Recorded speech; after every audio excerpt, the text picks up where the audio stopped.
Tous les mois, un de nos agents vérifie le bon état de fonctionnement de votre monte-charge. Il laisse alors une trace de sa visite.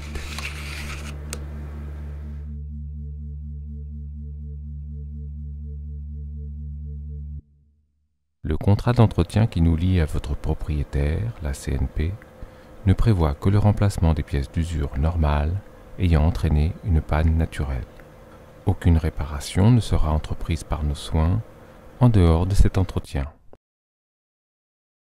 Si vous constatez une panne naturelle provoquée par l'usure normale d'une pièce de votre monte-charge, vous pouvez nous envoyer un courrier à l'adresse suivante.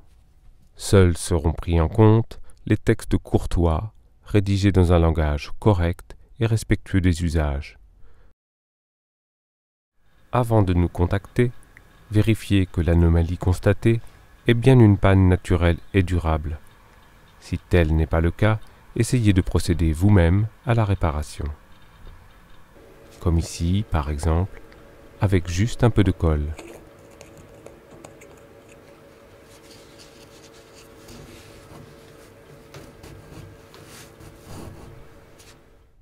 Nos agents laissent certains équipements accessibles en permanence pour vous simplifier la tâche.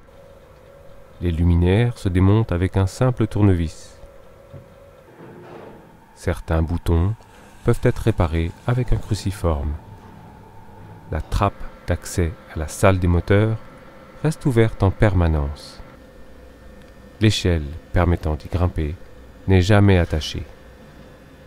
Pour reconnaître une panne naturelle et durable d'une panne passagère ou d'une panne artificielle, il suffit de visiter notre site internet. Après vous être identifié, vous pouvez accéder à la liste des pannes et des délais pendant lesquels elles sont considérées comme temporaires. Par exemple, ce bouton d'appel, dont le voyant ne fonctionne plus depuis le 13 mai 2007, ne sera considéré comme définitivement en panne que le 13 juillet 2013. Ce délai de 6 ans et 2 mois a été calculé à partir d'éléments statistiques récoltés sur les milliers de pièces identiques installées dans le monde. Cela signifie que la panne temporaire la plus longue observée sur cette pièce a duré 3 ans et 1 mois. Une marge de sécurité de 100% est en effet appliquée pour permettre d'affiner les données récoltées. Si ce bouton d'appel se remet à fonctionner après 4 ans et 4 mois, le nouveau délai d'attente avant réparation sera de 8 ans et 8 mois. Et s'il ne fonctionne qu'une journée, il sera automatiquement remplacé le 15 mai 2020.